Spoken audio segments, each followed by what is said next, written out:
Hello there, I'm Callum. Hi, I'm James. And today we're going to be looking at some Wargames Atlantic Imperial Conquest boxes. Yes, we are. These are some cool new plastic figures from Wargames Atlantic, and they're going to be really useful if you want to fight in this period.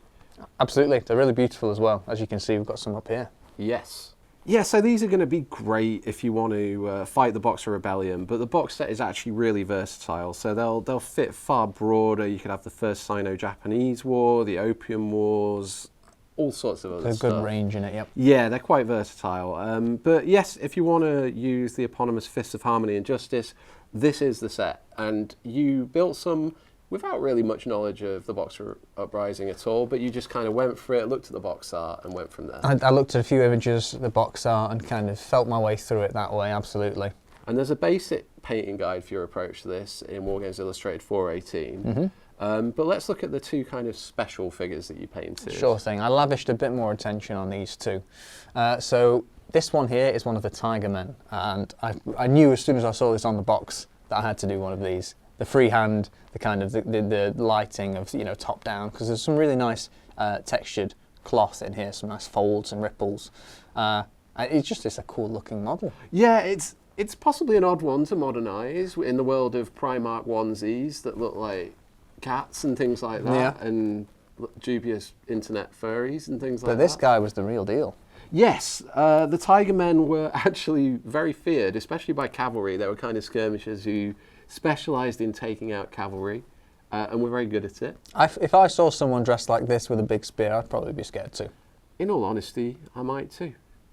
So this one here, I actually based on the Peter Dennis artwork. I took a bit of creative liberty. The hat I changed from a blue-black to more of just a blue to match the uniform itself.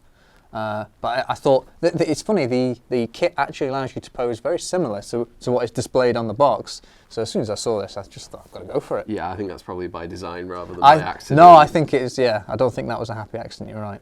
So that's those two. With the others, I went for much more of a tabletop standard. So I used zenithal, some quick contrast and glazes to achieve quite a high standard, but quickly and easily and effective. Yeah, that's the joy of like speed paints from Army Painter and Citadel's Contrast. Absolutely. You can just splash it on. Quickly get some pigment onto there, and then you can spend some time if you want to doing a few extra highlights. I chose to spend a bit of extra time actually doing some nice freehand on this shield here, which again I'd seen on the box art and in the image on the front.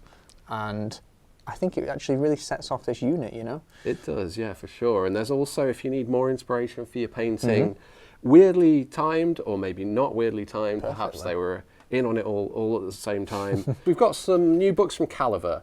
First up, this little one is some new rules. Fighting the Dragon by Chris Swan, who's done a ton of different stuff for different periods. All similar rule sets, and we've had lots of reviews of his things in Wargames Illustrated. But this takes you through the Boxer Rebellion and how to fight it. Various scenarios, all different profiles for the units involved. Great stuff. Bro. Then, these big chunky ones. These hefty ones. So these are by Mike Blake, and these are awesome. Yeah. They are incredibly in-depth. It's a trilogy, but the first two are the only ones out at the moment. And these just go through everything to do with the Boxer Uprising, the 8-Power War, all the overlooked stuff that many people don't focus on because they're just too big on, all right, how did the battles for the legations go on? There's all this interesting stuff around the edges. And I should have given these to you when you were painting the figures. It was a question of timing. I'm upset. I'm upset with you, James, but it's okay. No, they do look to be a really good source of inspiration for painting these miniatures. Like, look at this. All of this. All the different patterns. They're not the best artwork, but the details there. Descriptions of all the specialists. You've got. There's some fantastic artwork in here. I can see as you're flicking through. Yeah. So you got all the boxes. Oh, look at that. There's some reference for you for your severed head. The lanterns as well. So that's the female boxes. Alrighty. So James, we've referenced the painting of these, but if someone was really curious about how to go about it themselves, where could they go? Well, I'm glad you asked, Callum, because as if by magic, Wargames Illustrated 418, which is our current issue, if you're watching this video when it launches, it might not be our current issue later on, has an article all about the stuff in there. It's got Callum's painting guide in it as well. Looks at the book. If this is no longer on the shelves and we moved on to the next issue, don't worry, you can become a Wargames Illustrated Prime member, which is our subscription service. go to the vault, find this and every single other issue of Wargames Illustrated that's ever been done. That's over 400 issues, and if I'm doing my maths right, that is a lot of pages. That's a lot of pages. So loads of hobby content in there, loads of wargaming content. There's all sorts of extra bonuses. You can get discounts from your favourite miniature companies. You can get discounts on Giants in Miniature. You can get tons of other stuff.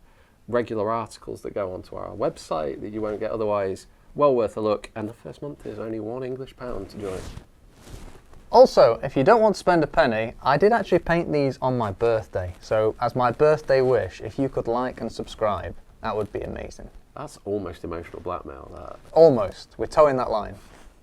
Well, there you go. From a period that's been tricky to game to a period that now has figures, background books, rule books.